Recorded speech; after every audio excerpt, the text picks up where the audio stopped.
Vamos orar. Pai, obrigado pela tua graça, Senhor Deus. Como é bom juntar nossas vozes e sabermos que pelo sangue, Senhor Pai, de Cristo, nossas vozes, Senhor Pai, de homens pecadores como nós, podemos, Senhor Pai, entoar louvores a Ti, Senhor Deus, que chegam a Ti como um cheiro perfeito de adoração, por causa, Senhor Pai, ó Deus, de tudo que o Teu Filho é e do Teu Espírito que habita em nós, aplicando essa tão grande salvação. Que nós possamos, Senhor Pai, ó Deus, alimentar nossos corações e mentes continuamente com a Tua Palavra, porque só daí, Senhor Pai, nós temos uma verdadeira contemplação de Cristo e flui um verdadeiro louvor. Se conosco, em nome de Jesus. Amém, amém. Pela manhã, no domingo, nós temos meditado em Jó e à noite em Eclesiastes, todos os domingos, mas hoje nós vamos fazer uma pausa. Essa final de semana eu não passei muito bem. Normalmente esses sermões em Eclesiastes e Jó são muito densos e eu então preferi falar sobre algo que eu já tinha mais ou menos esboçado. E eu quero meditar em João, mas quando eu estava olhando para o texto de João, Eclesiastes está tão continuamente nesses últimos semanas, meses aí, e estava então na minha mente o que nós vimos no domingo à noite passado, que diz em Eclesiastes 3,15: o que é já foi, e o que há de ser também já foi, e Deus pede conta de tudo que passou. E depois, no capítulo 2, 17 e 18, Salomão diz assim: por isso eu odiei esta vida, porque a obra que se faz debaixo do sol me era penosa, assim, tudo é vaidade, aflição de espírito. Também eu odiei todo o meu trabalho que realizei debaixo do sol, visto que eu havia de deixá-lo ao homem que viesse depois de mim. Salomão diz que todas as coisas nas quais nós buscamos identidade, realização e etc., falham miseravelmente, que tudo é tão completamente fútil e correr atrás do vento. Agora, quando nós olhamos para pessoas como Jó, 4.000 e poucos anos atrás, ou pessoas como Salomão, há 13.000 anos atrás, quando a gente olha para esse texto que diz que tudo que já foi, você pode pensar que nós vivemos num mundo diferente, mas eles estão Salomão está descrevendo exatamente o problema em nossos corações do homem, que não muda absolutamente nada com a tecnologia, que é a única coisa que realmente muda entre nós. E o que nós vamos ver aqui, olhando para João, é que o contrário. Todas as coisas que nós agregamos às nossas vidas, toda a tecnologia, que é a única melhora, já que não há melhora de nenhum outro aspecto, só acentua o mal que está continuamente no coração do homem, buscando todas aquelas coisas que só fazem o coração mais vazio, mais desesperado, como Salomão disse, e mostra como tudo que já foi antes de nós. Em Lucas 20, 21 diz assim: mestre, sabemos que não mostras parcialidade, mas ensinas o caminho de Deus conforme a verdade. E será que se nós convivêssemos com Jesus andando na terra, nós nos sentiríamos amados por Ele? Não, se nós caracterizarmos ou formos tivermos a característica da nossa cultura. Muitas vezes, quando nós olhamos para trás, nós vemos coisas no passado, em outras gerações, e pensamos: como as pessoas podem não ter visto isso? Como elas podem não ter percebido? Da mesma maneira que há uma facilidade no coração pecaminoso de ver nas outras pessoas aqueles problemas que estão em nós, mas que em nós a gente não enxerga.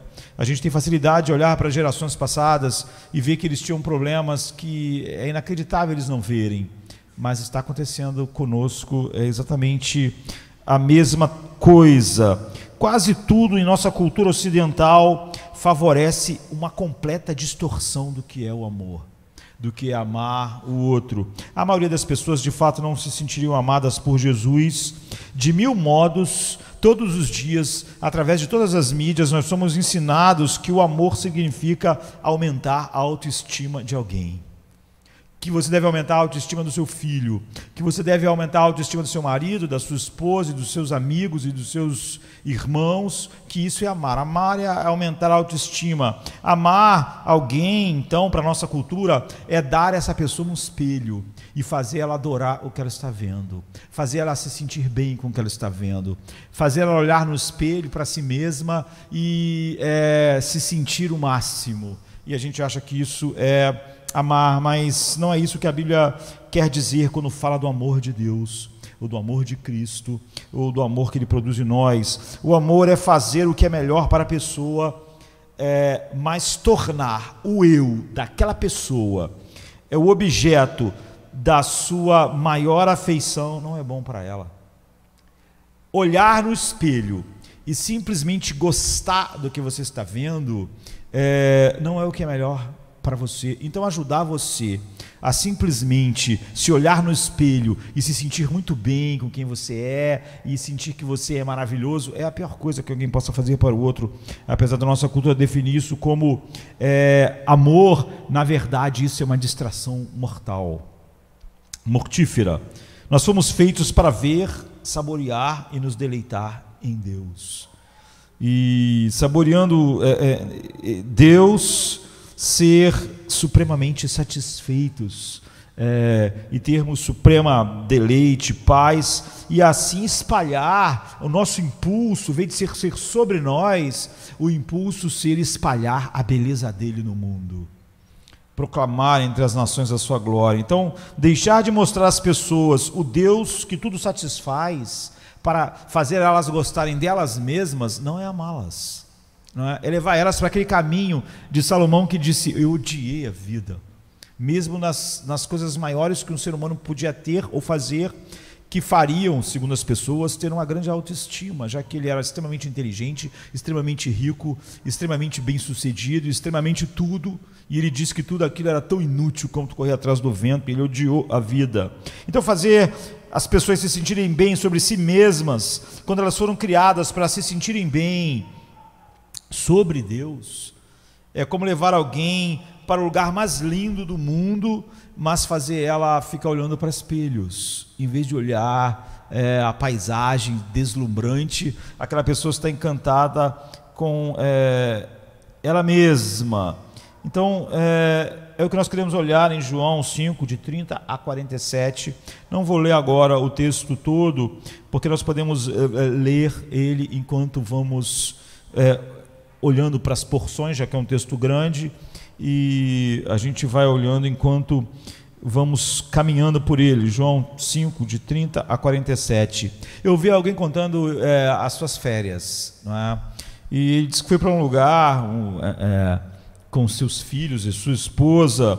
É um lugar lindo, onde tem uma costa que se liga à montanha, e essa costa é enorme, ela tem 200 quilômetros e apresenta aquelas falésias gigantes, que tem uma beleza ímpar, formações rochosas maciças, rochas enormes espalhadas pela paisagem, por todos os lados, e perto de onde ele estava tinha um lago imenso, que parece até um oceano de tão grande, e você consegue ver até a linha do horizonte, não é? E foi no meio dessa paisagem linda, majestosa, numa parte alta, já que tem montanhas, tem essas planícies, que eles alugaram um chalé para passar o final do verão, de férias. E essa paisagem é cheia de o quê? De pedras e pinheiros, apesar de eles estarem no verão. E ao longo desses 200 quilômetros de costa, lagos, montanha, existem, ele diz, 130 cachoeiras documentadas, fora essas surpresas que às vezes não está em nenhum. E ele disse que a 300 metros da cabana que eles alugaram, do chalé, que eles alugaram, tinha uma dessas cachoeiras que caía assim de uns 10 metros de altura e formava uma piscina, um diâmetro grande, né, uma piscina natural, com um diâmetro de uns 30 metros, e ela ótima para mergulho, porque ela era esculpida na pedra, e uma pedra escura, com o lugar com muito ferro que faz a água ficar escura, né? A água limpíssima, mas você não vê o fundo por causa da característica. E ele disse que tinha umas árvores muito antigas com galhos, com troncos enormes, em que você podia subir e pular no lago que era formado por essa cachoeira que estava a 30 metros da cabana deles, e eles estavam lá de manhã, sozinhos, já que a cabana deles era perto daquela cachoeira, e o filho deles, de 15 anos de idade, queria ficar pulando desses galhos, dessas árvores e de algumas pedras naquela piscina, e eles deixaram 1 metro, né, 1,5 metros, mas o menino foi se empolgando e queria cada vez pular de uma rocha, de um galho mais alto, e os pais, é óbvio, não deixaram. Ele queria pular de um que tinha 7 metros de altura. A cachoeira toda tinha uns 10 metros até o lago, e o menino com 15 anos, empolgado, e os pais falaram, não. A partir de 1 metro, 1,5 metros, tudo bem, mas 7 metros ou 10 metros, que é o alto, não pode, você vai quebrar o pescoço, você vai morrer. Então, ele ficou pulando de lugares mais baixos, mas ele disse que quando estava perto do meio-dia, já estava mais quente, né, o dia, e eles estavam lá, e de repente chegou 3 rapazes mais velhos.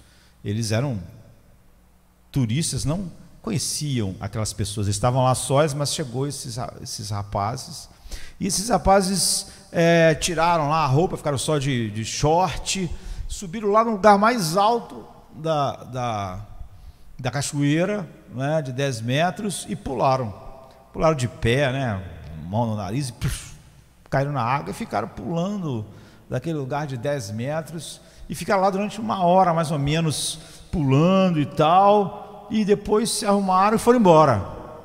E ele disse que quando os rapazes foram embora, o filho deles olhou para eles como quem diz, dá para pular, não é?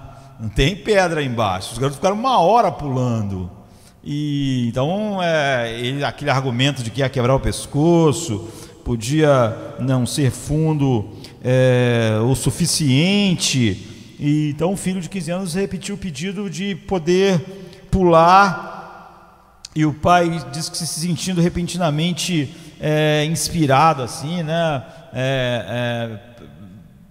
a agir como um pai mais cuidadoso, disse assim para o filho, tudo bem, eu e sua mãe vamos deixar você pular, para você experimentar essa emoção, né, por si mesmo, mas sem celular, sem filmar, sem registrar.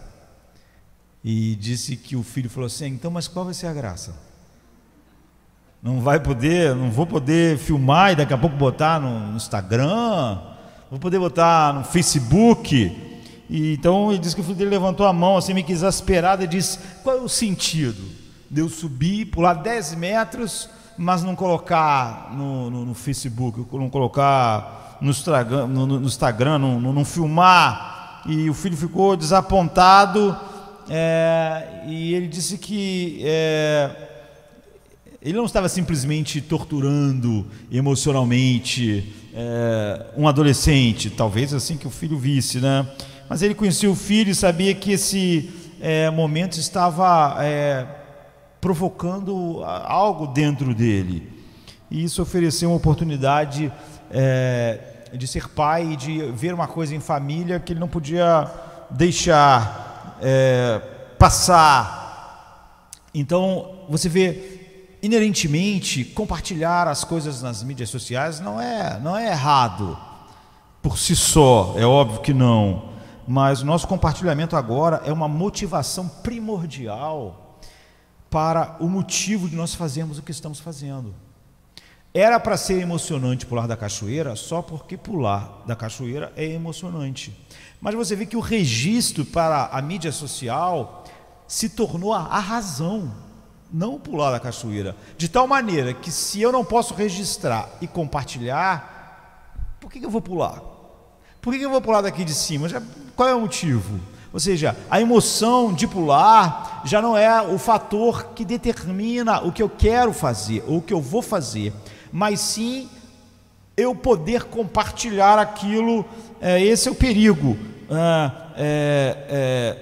porque isso é quase instintivo em nós. Nós vimos que o que caracteriza a sabedoria de Deus expressa em Eclesiastes é que Deus está dizendo: pensem profundamente, pensem em tudo, pensem mais. E quanto mais o Salomão pensa, mais ele vê coisas na vida humana que são totalmente fúteis, mas que a maioria das pessoas não veem.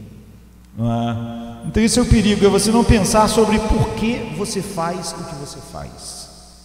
Por que você faz o que você faz? Isso é fundamental. Como nós falamos no início do culto, Deus diz assim: esse povo me louva com os lábios, mas o coração dele está longe. Ou seja, então por que ele louva? Tem um porquê. Nós não fazemos nada sem porquês. Como eu já disse, se você falar para alguém: vem amanhã aqui e fica ali em pé na frente do portão meio-dia, a pessoa vai perguntar por quê. Nós precisamos de porquês, mas muitos porquês estão escondidos. Não é? E esse é o perigo, não pensar sobre os porquês. Porque se eu não registrar e não compartilhar o meu pulo na cachoeira, aquilo não tem mais a emoção que teria. Então, você pode perguntar se eles finalmente deixaram o filho pular. Deixaram. E falaram assim: não, a gente pode até registrar, mas você não vai compartilhar. Talvez daqui a um tempo você compartilhe, mas não vai. E sim, o menino pulou, eles não quebrou o pescoço, não aconteceu nada. Eles gravaram e fizeram um acordo de, durante o restante daqueles dias de verão, eles não colocariam nada online, iam aproveitar aquele momento que eles tinham, e depois aquilo poderia ser compartilhado. Nós estamos vivendo uma época da história na qual nós estamos mergulhados, e como eu disse, nós podemos ver facilmente os problemas das gerações passadas, mas temos muita dificuldade de enxergar o problema que acontece na nossa geração, que não é novo, ele só se adapta às circunstâncias, para que nós, em vez de vivermos para aquilo que nós fomos chamados para viver, vivamos para outra coisa. Nós não somos em nada diferente da geração de Abel, de Caim, ou de Babel, ou da Sodoma e Gomorra. Quando Salomão diz que tudo o que já foi, e o que vem também já foi, é verdade. Então, já houve uma época na vida das mídias sociais, por exemplo, que é tudo sobre a nossa cultura, né? Que nós podíamos compartilhar coisas que nós já tínhamos realizado. Era assim que as coisas aconteciam. Você ficava em casa, no seu computador, e aí você olhava a sua máquina digital e pensava: aqui tem umas fotos de um passeio que a gente fez, do lugar que a gente foi, vou compartilhar isso na internet. E você tinha foto de algum evento, enfim, de alguma coisa. Então você, uma semana depois, tempos depois que aquilo tinha acontecido, você compartilhava uma foto no Facebook, enfim. Mas esses dias já acabaram. Isso que parecia tão atual e moderno, já passou. Agora, durante as férias, ou tudo que a gente está fazendo, nós estamos meio que todo o tempo montando um filme, e nós filmamos e compartilhamos imediatamente, para que outras pessoas vejam e saibam o que estamos fazendo naquele exato momento. Como o filho dele queria fazer, ele queria compartilhar o pulo na hora do pulo, não é? Então a mídia social transforma nossas vidas em um estágio contínuo de Hollywood.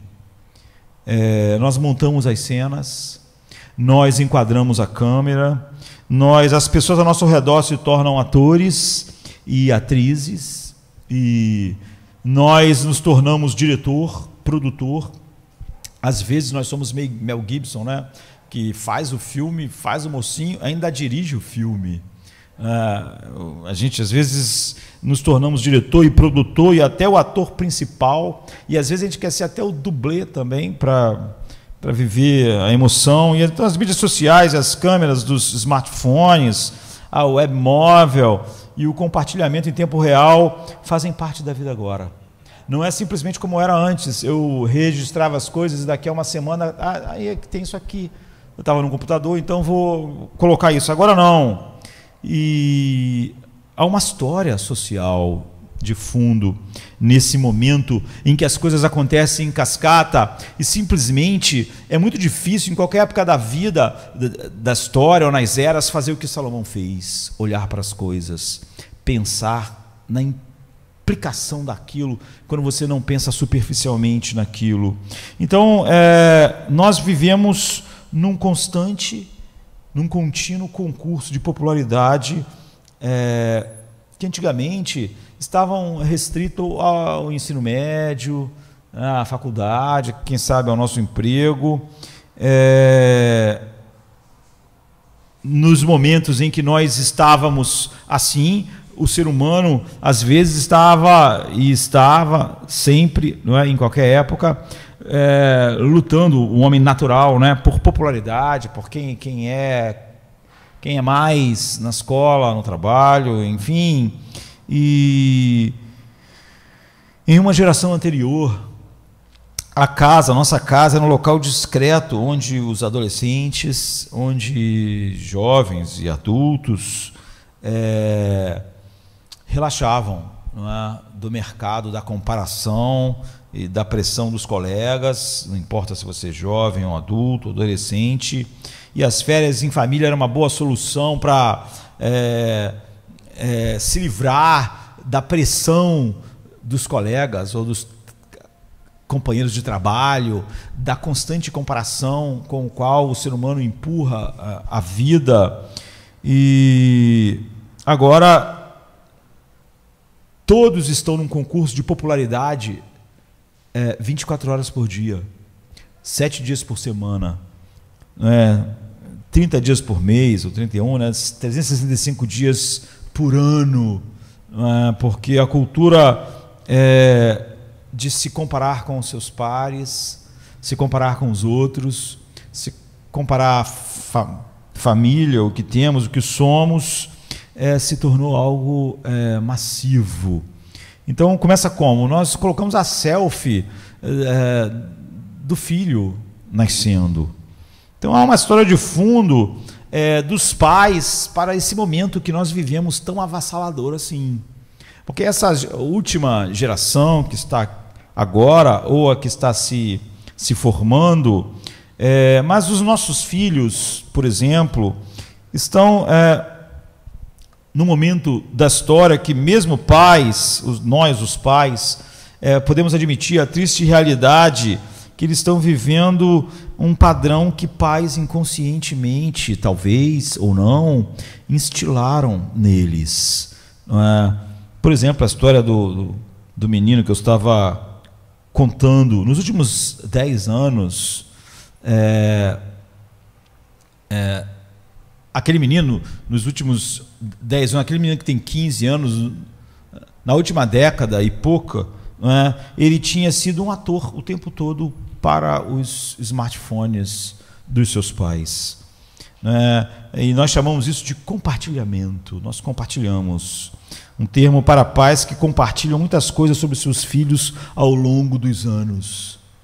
Então imagine você ser uma geração que cresceu assim. Nós postamos suas fotos de nascimento quando não fazemos lives e compartilhamos suas fotos de bebê e seus primeiros passos, os seus primeiros sorrisos, suas primeiras palavras, os seus primeiros jogos, a primeira vez que andou, a primeira performance que nós achamos importante ou engraçado, ou interessante, sabe, o primeiro isso, o primeiro aquilo, nós compartilhamos tudo e todos eles foram documentados e compartilhados no Facebook, no Instagram, no Twitter e mais um monte de coisa que as pessoas, né, continuam inventando. Em outras palavras, as selfies, esses compartilhamentos adolescentes emergem da própria maneira como os pais começaram a ver a vida. Nós somos uma geração de pais que criaram nossos filhos com uma câmera constantemente ligada na face deles, querendo transmitir todas as coisas. E então nós os treinamos para sempre estar diante de câmeras, participando do filme, e isso criou o quê? Necessidades sociais mais extremas do que já existem naturalmente no coração do homem. Tudo isso é impulsionado por uma necessidade social nova, cada vez mais extrema. Então, nas palavras de um romance assim distópico da era digital, não é, que começa a querer olhar como as coisas vão ser um pouco na frente, nós estamos fabricando novas necessidades sociais dentro de nós, para nos sentirmos bem, para criarmos supostamente nossa autoestima e dos nossos filhos. E é como um lanche, esses lanches que nós comemos, que sabemos que não tem nenhum valor nutritivo, não é? Mas que são projetados para nós comermos e comermos ele. E nesse romance, um personagem diz para um tecnólogo, né, assim: você sabe como eles projetam essa comida, esse junk food, né, essa comida que é muito calórica, mas na verdade não tem valor nutritivo. Eles determinam cientificamente com precisão a quantidade de sal e gordura que precisam incluir para manter você comendo, para mantê-los comendo. Você não está com fome, não precisa daquela comida, não faz nada por você, não te alimenta, não faz, mas você continua comendo essas calorias vazias, fazendo no sentido de que elas são extremamente calóricas, mas não dão ao corpo aquilo que ele realmente precisa. E é isso que você está empurrando. A mesma coisa quando você fala de tecnologia. Infinitas calorias vazias, mas o equivalente social digital também. E você o calibra para que seja igualmente viciante. Então o personagem chega ao ponto de dizer que esses novos aplicativos sem fim que vão nascendo, diz assim, realmente eles fabricam necessidades sociais extremamente naturais. Ninguém precisa do nível de contato que você está fornecendo. E isso é num livro chamado Círculo, não é? Que depois virou, de David Eggers, e é um americano de 70 anos, está com 50 anos agora, né? Virou um filme, aqui no Brasil até é esse o nome mesmo, eu lembro que eu acho que eu vi com o Matheus, foi lançado em 2017, e está falando exatamente a respeito disso. Quando você vê o filme, e por exemplo, como o filme é descrito, ou a sinopse do livro, diz assim, conta a história de Mai Holland, uma jovem profissional contratada para trabalhar na empresa de internet mais poderosa do mundo, o Círculo, sediada num campus idílico na Califórnia. A companhia incorporou todas as empresas de tecnologia que conhecemos, conectando e-mail, mídias sociais, operações bancárias e sistema de compra de cada usuário em um sistema operacional universal que cria uma identidade online única para cada um, né? Por consequência, uma nova era de civilidade e transparência. Mal pode, que é até a Emma Watson, né, que faz o papel no filme, ela com Tom Hanks, apesar de que é o livro que é famoso. A modernidade do Círculo aparece tanto em sua arquitetura, que é o prédio, assim, que realmente é em círculo, e no meio tem um monte de coisa interessante, no meio do prédio, né, que é em círculo. Os entusiasmados membros da empresa convivem no campus também nas horas vagas, seja em festas, shows que duram a noite toda ou em campeonatos esportivos. glamurosos. A vida fora do trabalho, porém, vai ficando cada vez mais esquecida à medida que o papel de MEI no círculo torna-se mais e mais importante. O que começa como uma trajetória entusiasmada de ambição, de idealismo de uma mulher, logo se transforma em um eletrizante trama de suspense que leva a questões fundamentais sobre memória, história, privacidade, democracia e os limites do conhecimento humano. Então, o livro foi extremamente elogiado, apesar do filme não ser... o The Guardian fala do livro assim: é impossível de largar. A Time diz: tremendo, prepare-se para ficar viciado. Então é esse romance futurista, e o autor está dizendo que nós vivemos de novas carências que estão sendo criadas em nós, necessidades sociais enormemente aumentadas, extremadas, criadas por essa tecnologia, e é tudo junk food, ou seja, alimento que tem muita caloria e é viciante, não é? Mas na verdade não te nutre, até te engorda, não é? Então é a fusão de nossas maravilhas tecnológicas moldando fundamentalmente aquilo que o ser humano sempre foi. Como Salomão disse que o que foi, o que era já foi, o que vai ser já foi também, nada muda. Então a pergunta para nós nos dias de hoje é: por quê? O que é que leva adultos, velhos, jovens, adolescentes, de todas as idades, compulsivamente para os nossos, as nossas postagens,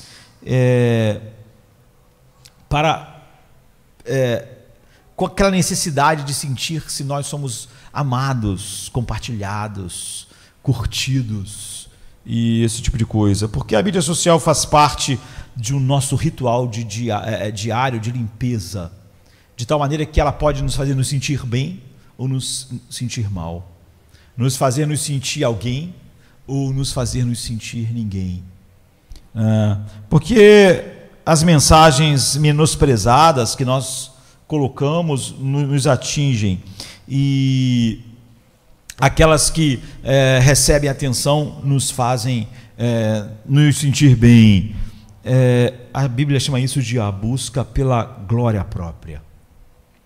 E como chegamos a esse ponto de extrema carência social extremada, já que agora nós podemos estender nossa carência pelo mundo inteiro através de pequenos aparelhos em nossas mãos para obter resposta e recorrer a essas coisas para termos supostamente uma identidade, um senso de autoestima e essas coisas. Para obter resposta, a gente então recorre a João, no capítulo 5, especialmente. As coisas ao redor de Jesus estão desmoronando rapidamente, porque assim que foi, não é?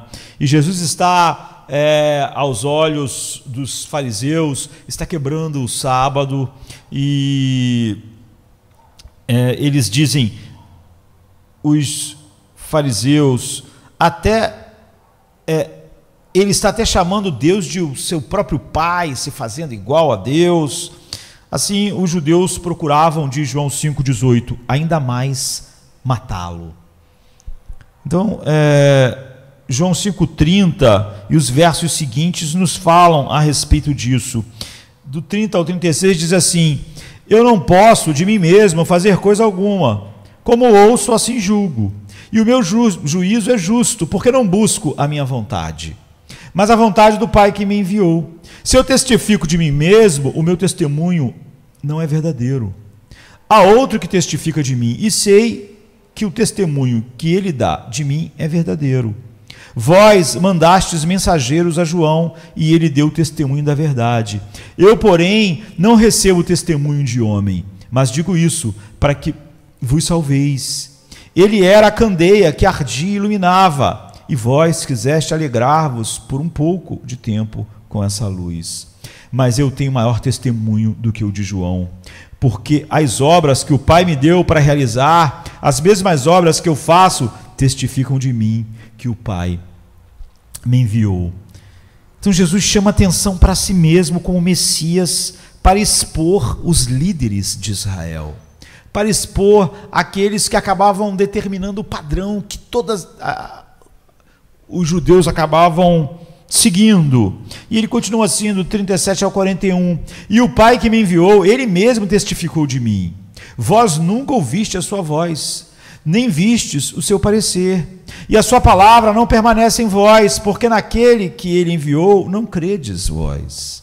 Examinai as Escrituras, porque vós cuidais ter nelas a vida eterna, e são elas que de mim testificam, e não quereis vir a mim para terdes vida. Eu não recebo glória dos homens. Esse verso confunde o cérebro da nossa geração, como fez com outras gerações. Nesse texto, Jesus diz aos líderes, às pessoas mais importantes da comunidade onde ele viveu: a glória dos homens não é o que eu procuro. Eu não tenho nenhum interesse na glória dos homens. E por quê? Qual é o porquê disso ser verdade, dele ter declarado isso? Jesus é a palavra, é o Logos, é a razão do universo. E como Logos, ele criou o universo. É o que diz o terceiro versículo do livro de João, no capítulo 1. Todas as coisas foram feitas através dele, e sem ele, nada do que foi feito se fez. O Criador não precisa da criação. Portanto, a aprovação ou a rejeição da criatura não adiciona ou tira nada do Criador. Nada. E é por isso que a glória do homem nunca cortejou o coração de Jesus. O louvor do homem não pode dar nada a Jesus como Criador. E o não louvor ou desprezo não pode tirar nada dele. Jesus não vai lançar um canal no YouTube para tabular sua popularidade em massa.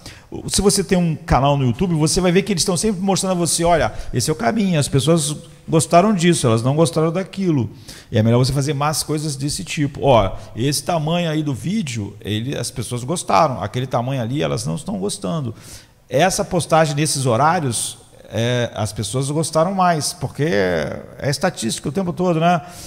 O horário que você coloca. Não. Se você coloca tantos vídeos, eles estão se atrapalhando, um está atrapalhando o outro. Você tem que dar um intervalo maior entre eles. Ou você está deixando muito tempo, você tem que botar um intervalo mais curto.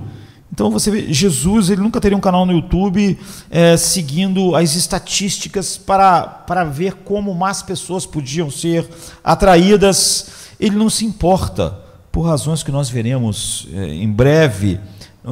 Quanto mais perto da cruz Jesus chegou, menos pessoas o seguiam. Muitas pessoas, apesar de falarem sobre a verdade de Deus, elas vão sempre estar medindo o que é bom para a igreja a nível de sucesso. No fundo, as pessoas vão acabar dizendo: o que adianta fazer isso tudo se não está atraindo tantas pessoas assim? Porque essa é a nossa cultura. É isso que o YouTube faz com você o tempo todo, se você tem um canal lá. Ele está te instruindo o tempo todo. O que vai adiantar você fazer esse vídeo aí, se aí não é isso aí que as pessoas estão querendo ver? Você tem que mudar isso, você tem que... Não é? E Jesus diz assim no capítulo, nos versos 42 e 43: mas bem vos conheço, que não tendes em vós o amor de Deus. E eram as pessoas mais religiosas daqueles dias, que acreditavam na Bíblia, né? Eu vim em nome do meu Pai, e não me aceitais. Se outro vier em seu próprio nome, vocês aceitariam. Isso é comum. Dê toda a glória a Deus no Evangelho e você vai ter problemas com as pessoas. Diga que você é um grande ungido de Deus, que você é apóstolo, qualquer coisa, e você vai ter mais chance. E Jesus está dizendo o seguinte: se eu tivesse vindo no meu nome, se eu tivesse me promovendo, vocês iam me aceitar, mas como eu não estou fazendo isso, eu vim em nome do meu Pai e vocês não me aceitam. Se outro vier em seu próprio nome, então vocês vão aceitar. Se outro vier buscando glória, se auto-glorificar, se promover, vocês vão gostar. Mas como eu não faço isso, vocês não. Então o versículo mais importante para focarmos, o 44, diz: como vocês podem crer de fato, na verdade, no Evangelho, recebendo a honra um dos outros, ou a glória, né? E não buscando a glória que vem somente de Deus. Então, o contexto imediato são de pessoas extremamente religiosas, que leem muito a Bíblia, que oram e que vivem uma vida assim. Mas essas pessoas religiosas se alimentam da glória do homem, Jesus diz. Eles estão buscando uma autoglorificação. Eles são aquelas pessoas que nós falamos no início, que é a cara da nossa cultura, para você ver como nada é novo, tudo é velho, que acham que ser amado é você botar um espelho diante dela para elas se sentirem bem com elas mesmas.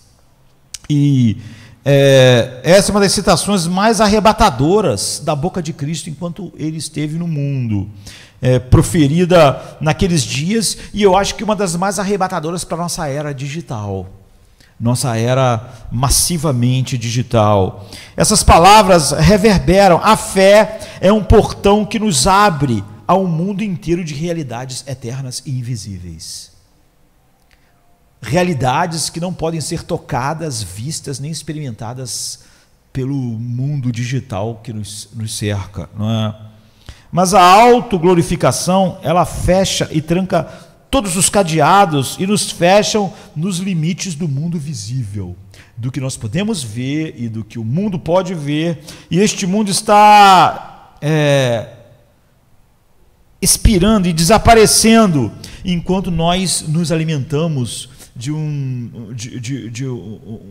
uma comida, de um junk food de autoafirmação, de tentativa de construir uma autoimagem, não é? Ou uma autoestima. Em outras palavras, Jesus diz: ser consumido com autoapreciação, autoglorificação, autoestima é ficar cego para a glória dele. Enquanto você está preocupado com você mesmo, com espelhos, com promover você, você não pode estar dando glória a ele. Essas coisas são incompatíveis. Então, a gente precisa recuar um pouco para entender isso, porque talvez tudo isso tenha sido apenas uma poeira, você pode dizer assim, localizada. Era só porque isso não tem nada a ver com a nossa era, e nossa era extremamente digital. Era só aqueles religiosos daqueles dias. Mas é isso que Eclesiastes diz para você: olha, tudo que já foi. Não é? Você pode pensar, talvez Jesus esteja apenas enfrentando alguns líderes religiosos territoriais, super protetores, que ficaram ofendidos, uma rede ciumenta de velhos amigos religiosos que se autoprotegiam. Mas será um erro se você olhar para a Bíblia como algo assim que realmente está lá no passado e não algo que está tocando o centro daquilo que o ser humano é. Então, toda a história da humanidade levou a esse momento no tempo, aquele instante em que Jesus falou aquilo. Cristo, o Criador, ficou frente a frente com suas criaturas. Nada do que foi feito sem ele. Todas aquelas pessoas, todo mundo, toda a cultura à sua volta, aquelas pessoas que estavam conversando com ele, tudo levou àquele momento em que a criatura e o Criador estariam assim, desse jeito. Um teólogo coloca esse conflito de Jesus, um famoso teólogo antigo, com os fariseus dessa forma: aqui, pela primeira vez na história do mundo, a luta entre a glória de Deus e a glória do mundo atinge máxima severidade. Esse é o confronto das eras: o Criador, a criatura e a questão da glória. Essa é a principal batalha humana entre Deus e os pecadores, ou que os pecadores loucamente pensam poder fazer com Deus. A glória de Deus e a glória do eu. São essas duas coisas, não importa qual o nível de tecnologia que nós temos. A glória de Deus e a glória do eu tem sido a tensão do universo desde o momento da queda. Em Gênesis, todo o reino demoníaco é construído em torno de um profundo desejo de Satanás de ser Deus. O que fez ele ser Satanás? Sua busca por autoglorificação, sua busca por uma autoestima focada nele mesmo. E então ele tenta, os seres humanos, ou tentou, em direção a essa mesma busca de autoglorificação. Isso foi verdade no Éden. Em Gênesis 3, de 1 a 7, coma esse fruto e você vai se glorificar. Você vai ser como Deus. Você não vai depender dele para ter uma identidade, para ser alguém. Não vai depender da glória dele. Você vai ter a sua própria glória. Então, na raiz de todo pecado, a raiz de todo pecado é viver para a glória e louvor dos seres humanos, em vez de viver para agradar o único Deus verdadeiro. É por isso que há esse antagonismo entre verdadeira doutrina bíblica e humanismo secular, centrado no homem. Você vê que Jesus diz assim: se eu tivesse vindo em meu nome, vocês me aceitariam, porque vocês estão buscando glória, e é assim que funciona. Eu viria no meu nome, claramente eu estaria procurando a minha glória, e você daria uma glória para mim se eu te desse de volta também. É um jogo humano de tentar dar glória e receber glória, mas como eu vim em nome de Deus, então vocês não podem aceitar, porque o jogo termina.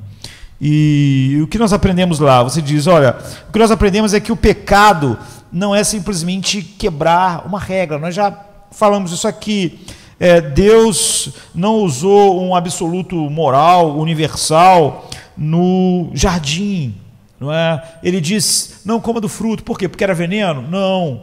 E nem era um absoluto moral, no sentido de que daqueles absolutos morais que estão em nós: não matarás, mentir, não fazer o outro que você quer que façam a você, a regra de ouro. Foi simplesmente não comer de um fruto. Você não ganharia nada. A questão não era essa. Não comer do fruto não era porque ele era venenoso. Eu estou preocupado que esse fruto venenoso vai fazer mal a vocês. Deus, com algo que parece aquilo que ele disse para não fazer, não tinha nenhum desses absolutos morais. Comer o fruto seria ótimo se Deus não tivesse falado o que disse. Mas esses absolutos morais não, eles são opostos ao que Deus é, né? Mentir, matar, orgulho, etc. Mas não foi isso que Deus disse. Ele não disse: se tu não matar ninguém, Adão, tudo bem. Se tu não mentir, ele disse: não coma desse fruto. Ou seja, não é porque ele vai te fazer mal, não é por nada, é só porque eu sou Deus.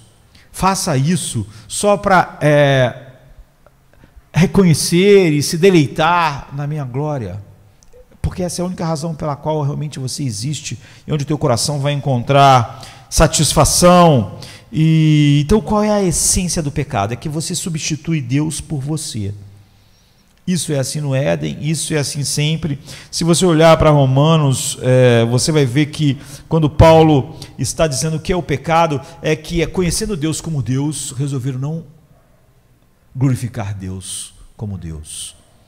Resolveram glorificar a criatura.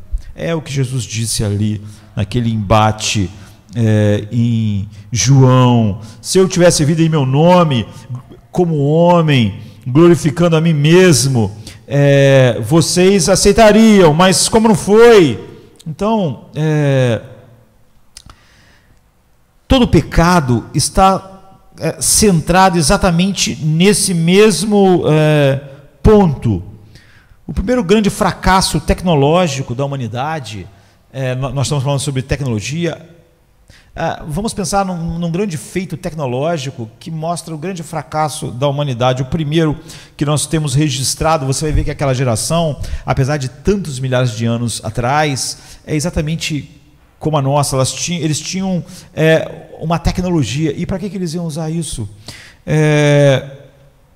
Para a mesma coisa que nós usamos. Eles tinham uma grande tecnologia nova, maravilhosa, de construir prédios altos, não é?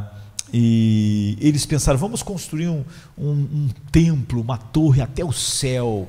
Com que objetivo? Em Gênesis 11, de 1 a 9, diz: e disseram uns aos outros: eis que façamos tijolos e vamos queimá-los bem.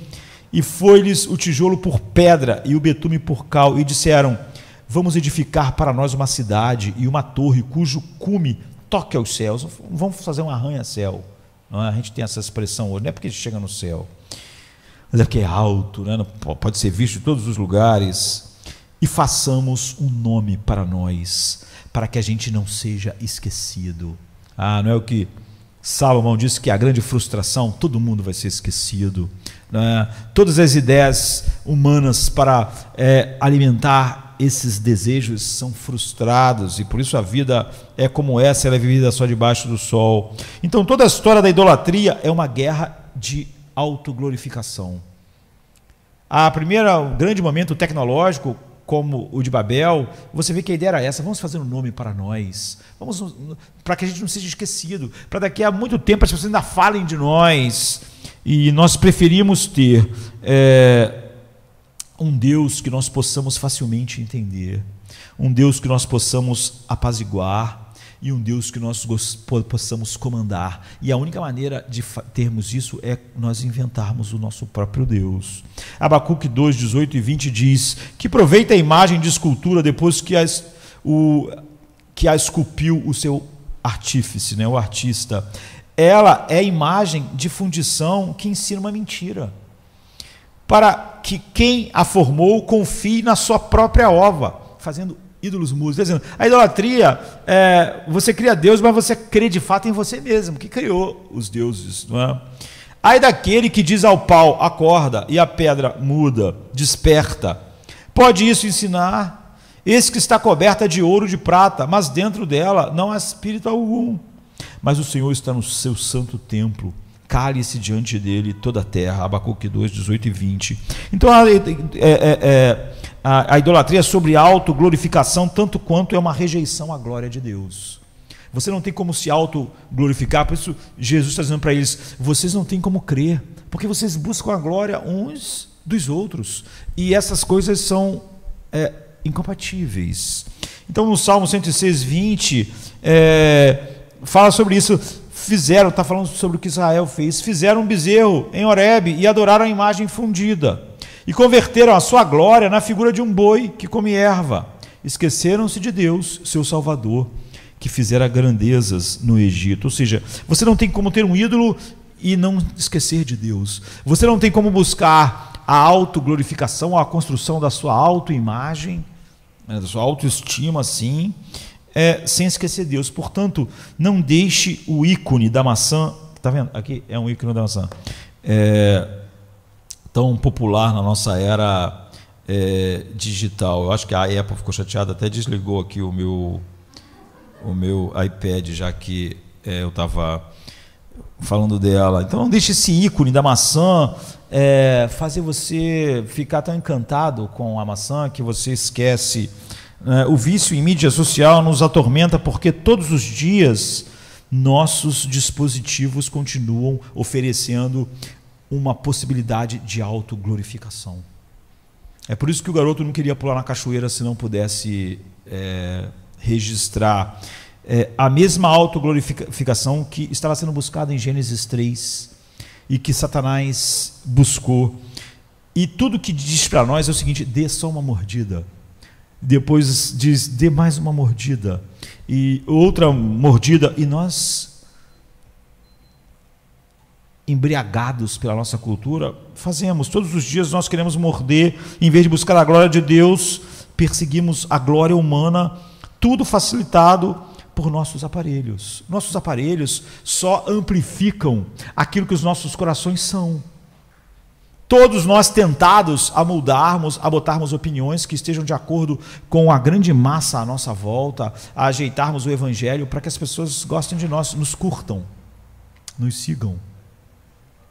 É por isso que quando, às vezes, alguns pastores mais comprometidos com a verdade estão no púlpito, eles pregam a verdade, mas quando algumas pessoas fazem perguntas direto a eles, ou nas redes sociais, o que eles respondem é com a opinião do humanismo. Por quê?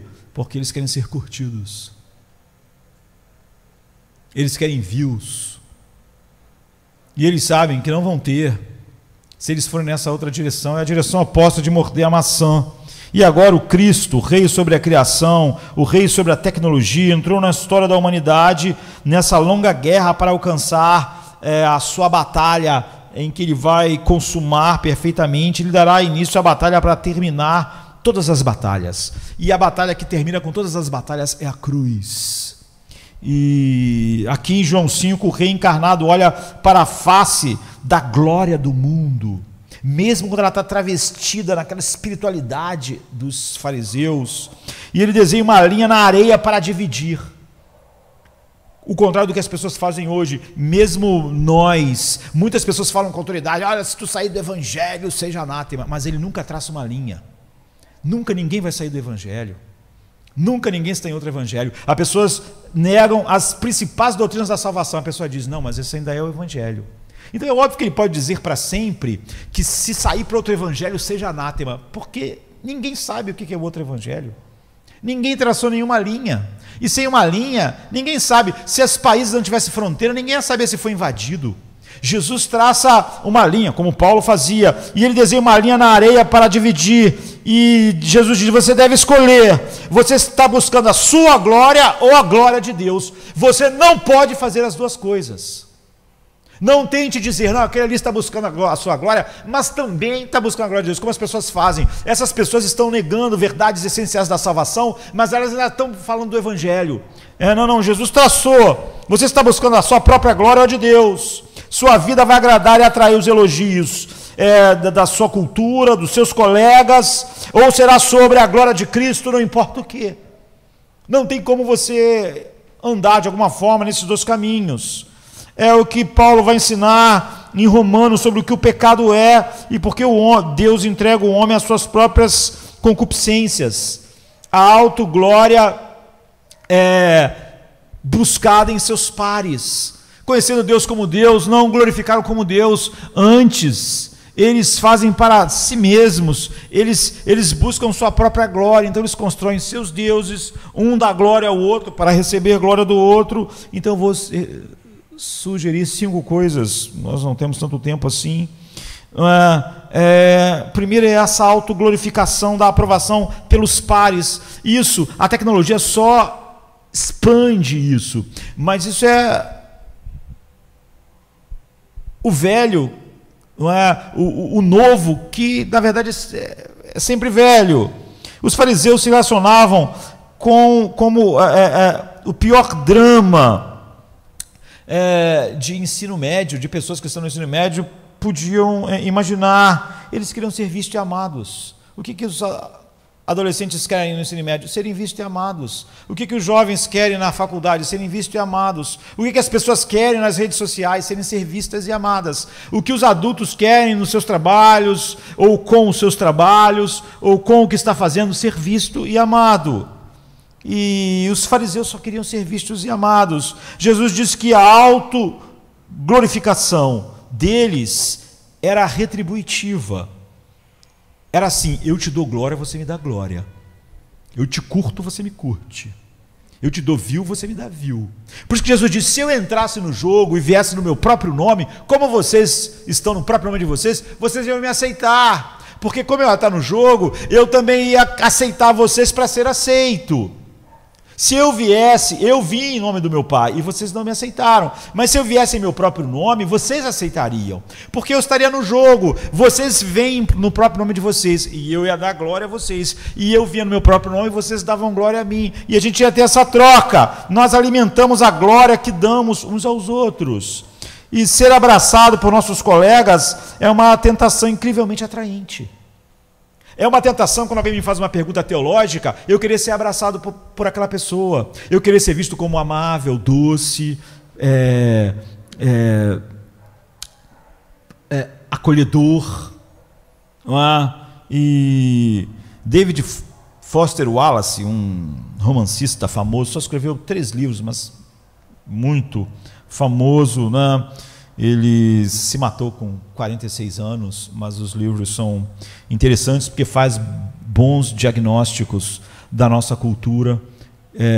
Como a gente vê até pessoas que fazem bons diagnósticos, exatamente por fazer bons diagnósticos, como Salomão estava fazendo, o desespero. Quanto mais alguém é um bom pensador da condição humana, mais desespero essa pessoa tem. É o contrário, nós vimos os maiores pensadores, eles chegam sempre ao desespero e não à paz. E essa é a verdade sobre David Foster Wallace, né? E ele se matou com 46 anos, só escreveu 3 livros que assim fizeram um sucesso enorme, mas num livro dele, que aqui no Brasil foi lançado em 1996, e aqui no Brasil recebeu o nome de Graça Infinita. Ele diz assim: para crianças e jovens, ser descolado é o mesmo que ser admirado, aceito e incluído. Ser alguém. Esqueça a chamada pressão dos colegas, simplesmente. É mais como uma fome de colegas. Entramos em uma puberdade espiritual, agora ele está falando de todo mundo, né? Qualquer idade, em que nos voltamos ao fato de que o grande horror transcendente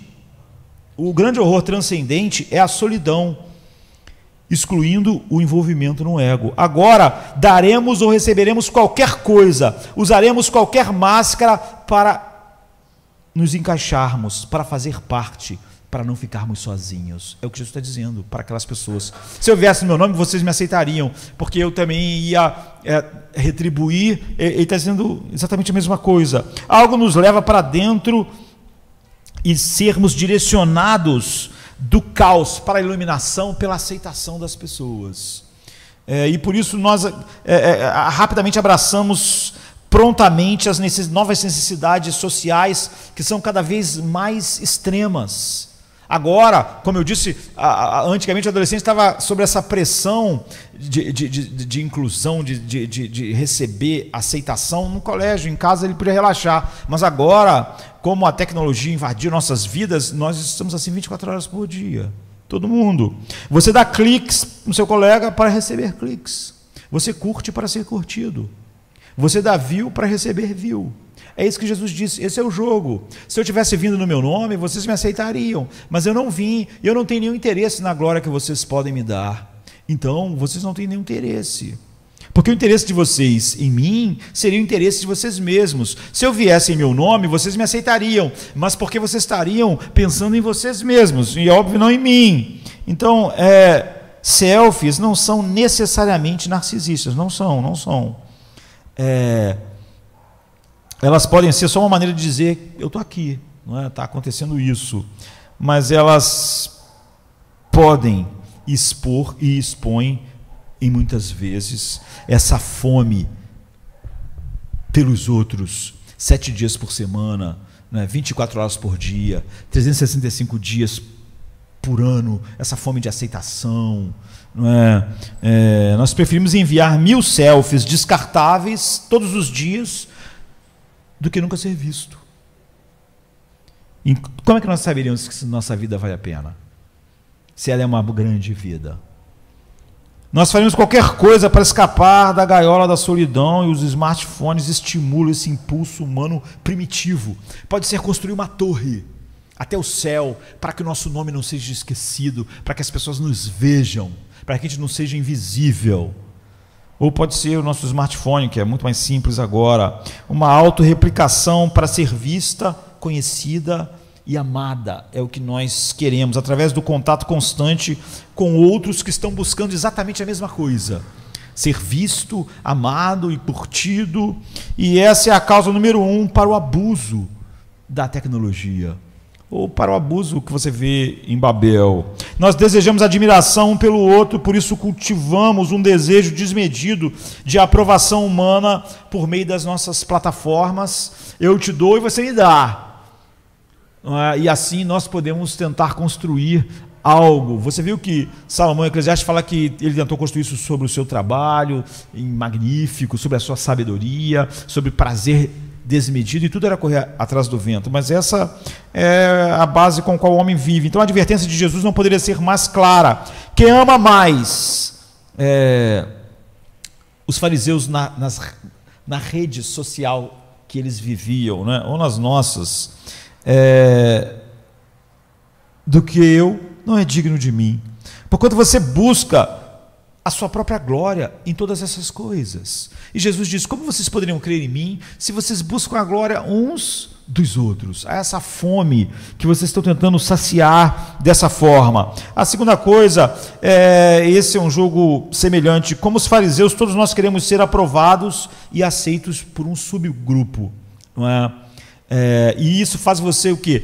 Paulo, por exemplo, ele não só era dos fariseus, ele era circuncidado ao 8º dia, ele era hebreu de hebreus. Você quer cada vez mais fazer parte de um subgrupo, e você sabe o que aquele subgrupo admira mais. Então nós nos vestimos de certa maneira, nós dirigimos determinado carro, porque o grupo em que nós vivemos, ou a nossa cultura, ampliando um pouco, diz que quem dirige aquele tipo de carro é um sucesso. Quem veste aquele tipo de roupa é uma pessoa bacana, quem mora naquele endereço é vencedor. Nós acreditamos nisso, nós queremos nos sentir vencedores, bacanas, maravilhosos, não é? E nós tentamos nos encaixar no grupo social específico, portanto, não é surpresa, isso sangra em nossos hábitos online. Isso que nós somos como ser humano e sociedade debaixo do sol apenas, sangra. Queremos que um subgrupo online ou um grupo de colegas nos dê as boas-vindas e nos aceitem. Então, nós aprendemos rapidamente o que dizer para ser abraçado. É por isso que quando as pessoas fazem, é por isso que eu disse isso, quando as pessoas fazem perguntas diretas a nós sabemos a opinião da nossa cultura. E nós ficamos então muito embaraçados para dar respostas claras às pessoas a respeito do Evangelho, porque nós sabemos que aquele grupo e aquele subgrupo não vai gostar. Não vai gostar de nós, provavelmente vai nos marginalizar. E nós queremos ser cristãos, pastores, mas queremos ser pessoas que as pessoas admirem. E que as pessoas achem, pela sua definição, que somos bacanas, maravilhosos. E uma maravilhada era digital, e essa é a maravilha da era digital, é a rapidez com que o nosso pensamento de grupo codifica consenso em toda questão. Um momento, um evento, de repente se torna viral em nosso meio. E de repente você vai ser visto de um jeito bom ou não, se você está envolvido de um lado ou de outro daquela questão. E um evento termina e as tribos se solidificaram. As pessoas podem ter as atitudes mais destrutivas, mas elas dizem que estão combatendo o racismo. Se você não concordar com aquelas atitudes destrutivas, então você é do ódio. É assim, é rápido. E então você, às vezes, sente necessidade de apoiar coisas que são antagônicas ao Evangelho. Mas você sabe que aquelas pessoas decidiram, naquele grupo massivo, que se você não concordar com o que elas estão fazendo, então você é racista. Então você vai fazer o quê? Você vai ter que dizer que o que elas fazem, o que elas estão dizendo, a filosofia por trás do que elas estão pregando, que é anticristã, quer dizer, que é anti-evangelho, precisa ser defendida mesmo assim, porque senão você vai ser taxado. Os cristãos morreram na época do Império Romano porque eles foram considerados inimigos do Estado e foram condenados por crime de ódio. Eles não adoravam o imperador, eles não pareciam patriotas, eles pareciam ter um senhor que não era o senhor que fazia com que todas aquelas pessoas estivessem juntas. Em terceiro lugar, então, ao ultraje moral. A coisa fica clara no Evangelho de João. Os fariseus, os líderes religiosos, eles traficavam indignação moral. Era um estoque e que eles comercializavam, era o poder deles, foi o que uniu a aliança. Se alguém odiasse Jesus porque estava colocando em risco, você só era legal se você odiasse também a Cristo. Às vezes você não, a Bíblia diz que tinha gente que cria, mas tinha medo de ser expulso da sinagoga, tinha medo de ser marginalizado. A Bíblia diz coisas incríveis, que tinha gente que cria que ele realmente era quem ele dizia que era, mas nunca ia dizer isso. Porque tinham medo. Tinham medo de quê? Tinham medo de não ganharem mais views, não ganharem mais curtidas dos fariseus e, portanto, da cultura à sua volta.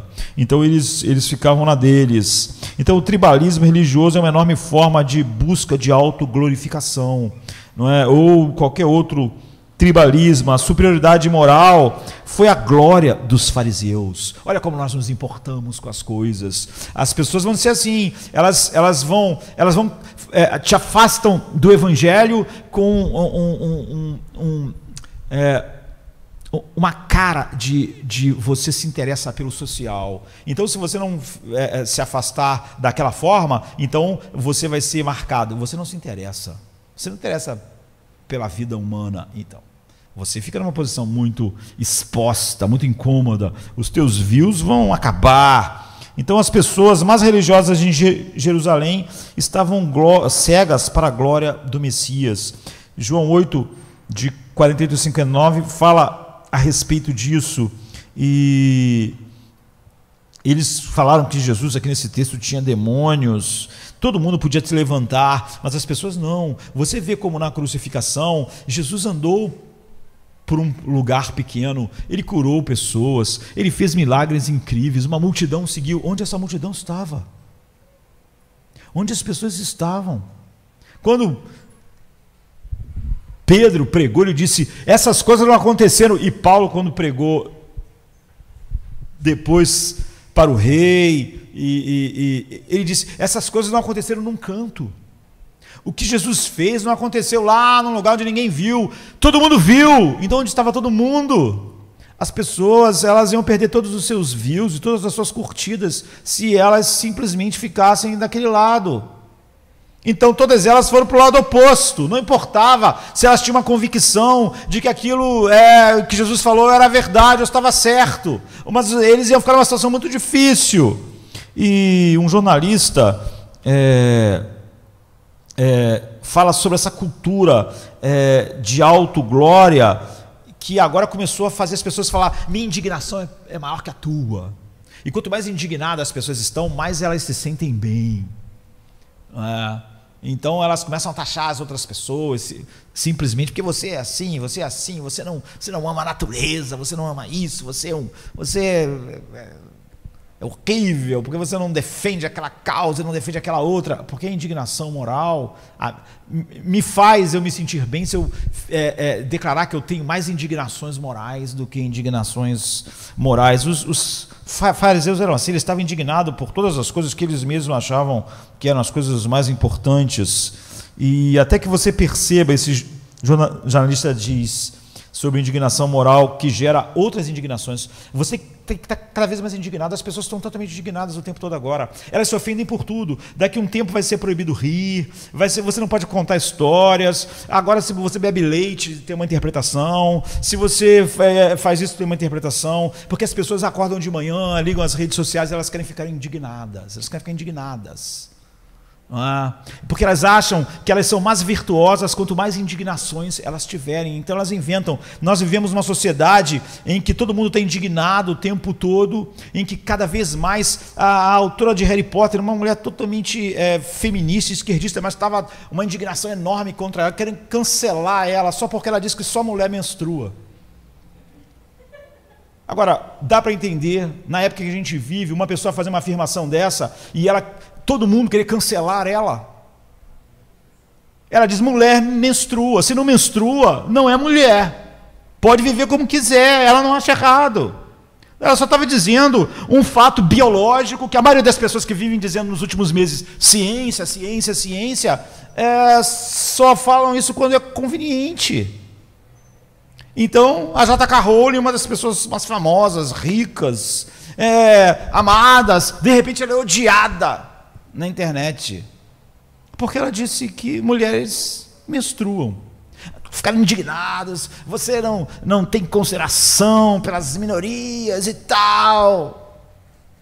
E é óbvio que muitas pessoas que fazem parte dessa indignação não acreditam em nada disso, mas elas sabem que se elas se indignarem assim na internet, elas vão receber views, ou então elas vão estar pelo menos do lado da elite, né? Mesmo que não esteja da maioria das pessoas. Em outras palavras, a internet, ele diz, lava a indignação e a devolve como validação. Se você está muito indignado contra isso, você é validado na forma de gostos, estrelas, corações, ou seja, na forma de curtidas, estrelas, né? Enfim, dependendo de como a rede funciona, a que você usa. E o maior retorno vem de um ponto de vista forte e superior, no alto nível moral que você se põe sobre os outros. E felizmente, infelizmente, existe sempre um terreno moral mais elevado. James Amblin é um jornalista importante. Então é uma praga de todos os lugares, essa escalada. Daqui a pouco tudo vai ofender todo mundo, porque quanto mais ofendido, indignado você se mostra, mais você é superior a outras pessoas. E então, em quarto lugar, quando você pensa que as mídias não poderiam se tornar mais viciantes, um novo aplicativo surge. Às vezes você pensa, não é possível inventarem mais coisas, não é? Mas um jornalista famoso chamado Nicholas Carr, ele escreveu livros famosos sobre como a internet, ele não é cristão, mas como a internet nos atinge, nos molda, e ele diz que nós chegamos num platô que ele chama de mídia infinita. Ele diz assim: o negócio da mídia sempre aspirou ao infinito, a garantir um domínio sem interrupção dos órgãos, dos sentidos do público. Finalmente, eu acho que conseguiu isso com o TikTok, ele está falando. Mais que o YouTube, mais que o Facebook, mais que o Instagram, mais que o Twitter, o TikTok revela a nova atmosfera pegajosa das nossas vidas. No final, o TikTok alcança uma certa infinidade, não é? Uma infinitude. É infinito horizontalmente, com cada vídeo como um GIF em loop infinito, e infinito verticalmente, com os vídeos empilhados em um rolo infinito. Não há saída do cinema no TikTok. Assim, não é com o cinema que o filme acaba, não é? Uma estudante universitária que eu conheço, depois de baixar o aplicativo recentemente, me disse que agora se vê assistindo ao TikTok até que a bateria do iPhone acabe. Então ele diz, o TikTok é um aplicativo de mídia social muito divertido quando os seus objetivos tolos ou inofensivos estão lá. Os seres humanos são infelizmente espirituosos e criativos, e aplicativos de vídeo de várias maneiras, vários aplicativos surgem o tempo todo. Mas o perigo de toda a nossa mídia surge quando usamos o aplicativo para atrair o apelo popular e o desejo de se tornar viral, é o que ele diz. Como você descobre em breve atalhos para chamar a atenção e se tornar viral no TikTok? Em qualquer plataforma de mídia social. Ele diz, primeiro, se apresente de maneira que ostente a imodéstia sexual. Você vê que antigamente as atrizes, as pessoas famosas cobravam uma fortuna para ser fotografada nuas numa revista. Agora, as atrizes botam essas fotos de graça, elas só querem ganhar views. Elas botam no Instagram, elas não estão ganhando nada. Não é? Ele está dizendo isso. Essa necessidade, e quanto mais você ostentar imodéstia sexual, mais você vai ganhar views. Segundo lugar, celebre aquilo que é mundano e adote um jeito rude de brincar. E nós podemos dizer que essas são exatamente as mesmas coisas que Paulo diz que deviam ser contrárias a como nós enxergamos a vida. Por exemplo, em Efésios 5, 13 e 4, mas a fornicação e toda impureza ou amor ao dinheiro, nem ainda se nomeia entre vós, como convém aos santos, nem torpezas, nem parvoices, nem chocarrices, que não convém, mas antes ações de graças. Então também são coisas que chamam a nossa atenção como consumidores. Em outras palavras, ele continua dizendo, o TikTok nos mostra como é um mundo sem vergonha. As velhas virtudes da restrição, prudência, discrição, tato se foram. Há apenas uma virtude: ser visto. No mundo do TikTok, que cada vez mais é o nosso mundo, a vergonha perdeu suas conotações negativas e se tornou um atrativo. Se você não tem vergonha, então você é incrível. Você pode não ter 15 minutos mais de fama, mas terá 15 segundos no TikTok. Sim, mas a custa do quê? Da nossa dignidade. Essas são as formas imorais de autoglorificação. Você vê, qualquer coisa que as pessoas inventam para nós nos autoglorificarmos, nós vamos comprar. Há uma sede imensa de autoglorificação desde o Éden. Em quinto lugar, a glorificação da piedade pessoal. Esses líderes religiosos que Jesus estava confrontando, que combinaram de matar Cristo, são chamados pelo de hipócrita por quê? Porque eles pegaram o que deveria ser devocional e privado e tornaram algo público, como um espetáculo. E os fariseus oravam na esquina. Não é que você não pode ter manifestações de piedade públicas, pelo contrário, não é? Jesus tinha. O problema que Jesus está dizendo é que quando eles estavam sozinhos, isso não acontecia. Ou seja, eles tinham mais estímulos para orar quando as pessoas viam do que quando elas não viam. Eles tinham mais estímulos a qualquer coisa supostamente espiritual quando estavam sendo vistos. Mas Jesus diz: vai para o seu quarto, fecha a porta do seu quarto. É ali, quando ninguém está vendo, só Deus, é que a tua espiritualidade realmente não é num culto como esse. É ali, porque se lá você tem um prazer imenso de estar com Deus, quando ninguém vai saber, então, quando ninguém nunca vai saber, o tempo que você está com a palavra de Deus, em oração, então você recebe a glória que só Deus pode dar. Mas se o que você queria com a sua espiritualidade era receber algo dos homens, então você já recebeu a sua recompensa.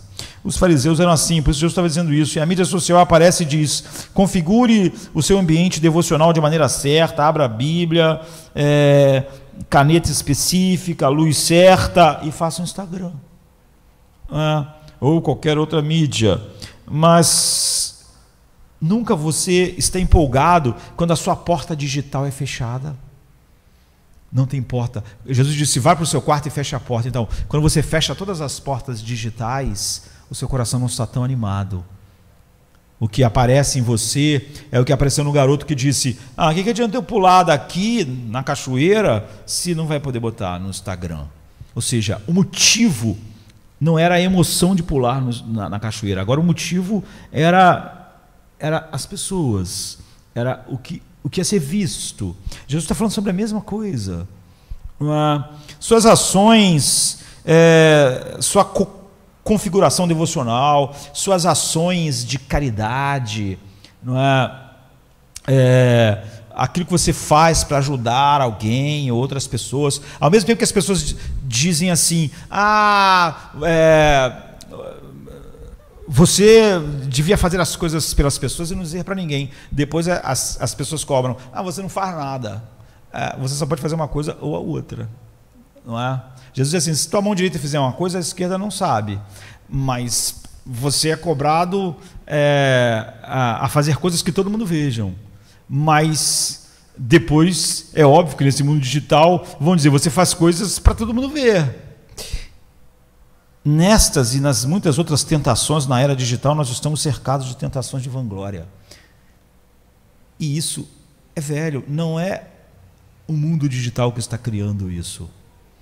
Sabe, todos nós, crianças, pré-adolescentes, adolescentes, adultos, velhos, há esse impulso de autoglorificação que vive dentro de cada um de nós.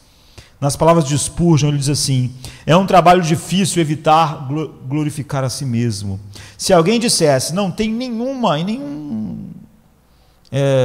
uma tentação, não tem nada lá de ambição, de glória própria, ele estaria mentindo. Ele negaria aquilo que é o seu próprio objetivo na vida, como homem natural. Pois em todo homem espreita algum amor à autoglorificação. E Spurgeon novamente se volta para isso, falando sobre os cogumelos, que tem aquela coisa grande, mas ele mesmo não é nada demais, mas ele, quando você olha para aquela parte maior dele, nossas vidas, diz Spurgeon, às vezes parece aquelas bolas dos cogumelos e fungos inchados de autoglorificação. Pensamos que somos algo quando não somos nada. Então o Senhor deve podar-nos de volta à realidade. Então nós somos cogumelos tentando fazer com que a substância de quem nós somos pareça grande, impressionante, curtível, compartilhável e etc. Jesus chega para nós como para aquelas pessoas. Todas as eras, as nossas tecnologias só servem para isso. Elas não criam isso. Não foi a tecnologia das pessoas que construíram a Torre de Babel que fizeram elas pensarem em criar um nome para elas. Elas já estavam ali querendo criar um nome para elas. A tecnologia que elas descobriram de construir grandes prédios só virou um instrumento disso. E morte para si mesmo é o que Jesus diz. No entanto, morrer para o louvor do homem é o cerne do que significa tomar a nossa cruz e seguir a Cristo. Para seguir Cristo, nós devemos morrer para o louvor do mundo, para a busca. Não é que eu me torno difícil, porque tem gente que aproveita isso para dizer assim: eu não elogio ninguém, mas isso normalmente acontece não, porque quanto menos eu estou centrado em mim mesmo, menos eu tenho dificuldade de elogiar as pessoas. O que acontece é que eu tenho dificuldade de elogiar as pessoas por causa de quem eu sou e porque eu vou me sentir menor. Então eu espiritualizo. Jesus chega ao ponto de fundir o desejo de riqueza e o desejo de louvor essencialmente na mesma batalha. Ele diz assim: e chamando a si a multidão com os seus discípulos, disse-lhe: se alguém quiser vir após mim, negue-se a si mesmo e tome a sua cruz e siga-me. Porque qualquer que quiser salvar a sua vida vai perdê-la. Mas qualquer um que perder a sua vida por amor de mim e do evangelho, esse a salvará. Pois o que vai aproveitar um homem ganhar o mundo inteiro, ou seja, ter recursos, ganhar muita coisa, se ele perder a sua alma? O que daria o homem pelo resgate da sua alma? Portanto, qualquer que, entre esta geração adúltera e pecadora, se envergonhar de mim e das minhas palavras, também o Filho do Homem se envergonhará dele naquele dia, quando vier na sua glória.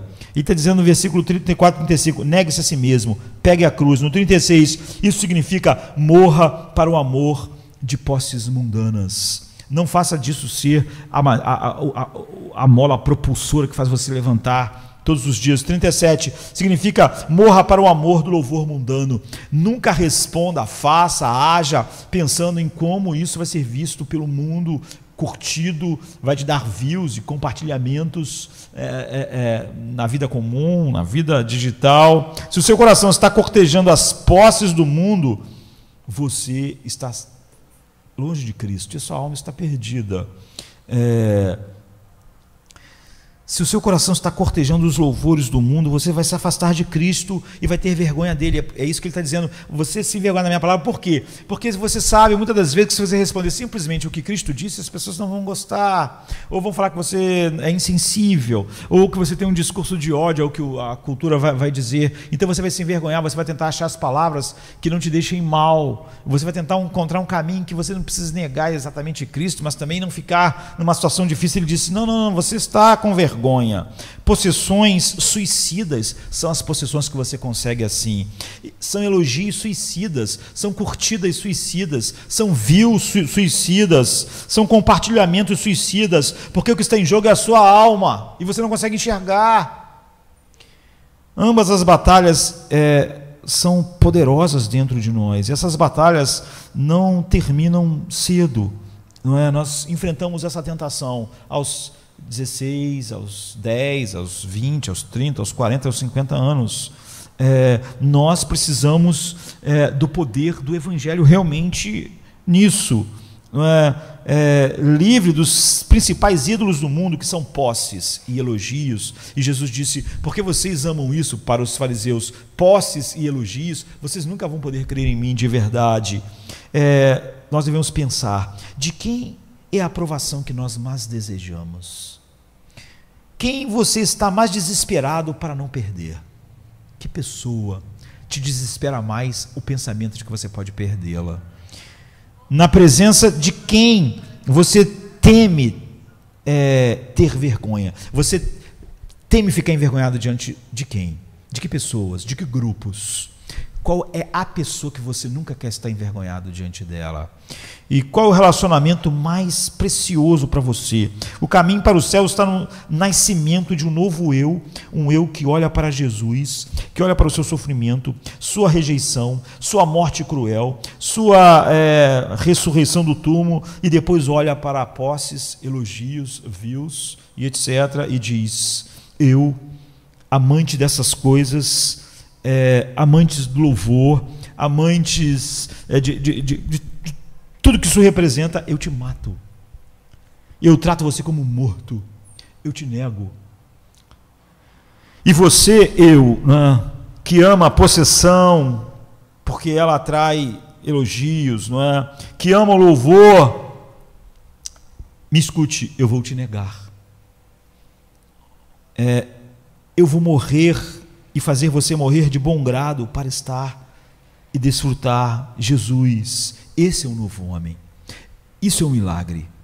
Você vê que não é a época, não é Babel ou a nossa era tecnológica. Esse é o ponto de Marcos 8, 34, 38. Morte à riqueza e posses do mundo como algo que vai me dar identidade, morte para a glória do mundo, e a batalha contra os dois principais ídolos do mundo, posses e elogios, e a fé verdadeira, quer expulsar a vanglória das nossas vidas, mas expulsar a vanglória das nossas vidas não é o fim. Quem dera fosse, porque nós temos que ter glória. Então, o que é a glória? Você já, por acaso, entrou no escritório de alguém que comanda um império? Ou você sente esse sentimento de glória? Ou você pôde entrar no vestiário do time que tem várias pessoas que são grandes ídolos? Ou você esteve com alguma grande celebridade? Então, essa sensação é glória. Todos sabemos o que é glória, mesmo em pequenos vislumbres que desaparecem. Até as pessoas que mais recebem glória e essas celebridades, o desespero delas é exatamente porque aquilo é só um vislumbre que vai embora. E nós fomos feitos com um desejo insaciável de glória. E nós não vamos conseguir realmente nos livrar da vanglória. Nós queremos estar dentro do estádio, na partida final, onde aquele gol histórico acontece. A Libertadores é chamada de a glória eterna. É isso. Nós queremos tocar nas celebridades, enfim. Mas nós mesmos não somos um centro de glória. E a autoglorificação não serve absolutamente para nada. É realmente correr atrás do vento. Uma vida e uma glória maior deve nos satisfazer. Nós não vamos nos livrar nunca disso, simplesmente não buscando glória. Nós temos que buscar. Nós somos feitos assim. E de 1 milhão de maneiras nós podemos buscar a autoglorificação. Mas Jesus não pode ser mais claro quando ele nos diz que nossa busca por glória torna totalmente falsa a nossa fé. Ele olha novamente para nós e João 5,44 diz: como você pode crer quando recebem a glória um do outro e não busca a glória que vem somente do único Deus? Jesus não foi motivado pela popularidade ou pela aprovação do homem. Ele estava morto para isso. Quando a multidão parecia amá-lo, ele não se importou. Uma multidão seguiu. Quando a multidão se volta contra ele, então ele não ficou surpreso. Quando a multidão canta, bendita o que vem em nome do Senhor, ele não ficou empolgado. E a popularidade humana é volúvel. Você vê, cantou na entrada dele no início da semana e matou ele no final de semana. É volúvel. Até a popularidade motivada por qualquer coisa mais piedosa que você possa imaginar é fútil. Jesus entendeu isso 2000 anos atrás, antes... como homem aqui do TikTok, Facebook, Instagram, muito antes da cultura de celebridades de Hollywood, porque essa sempre foi a realidade humana. A chama da humanidade caída é um enorme concurso de popularidade, sempre foi.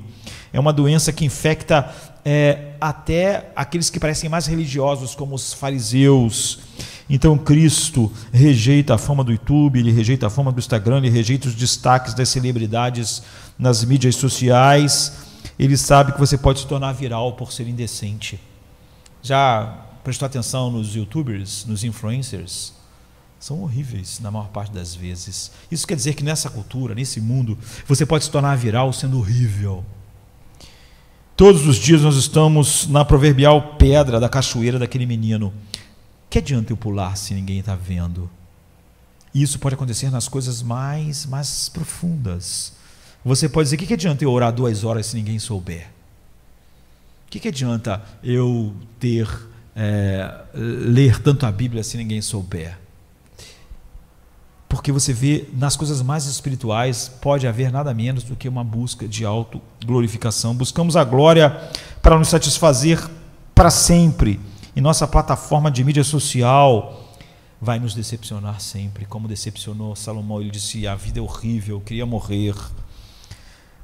Mas, no entanto, uma vida sem glória não é uma opção para nós. Nós temos que ter glória.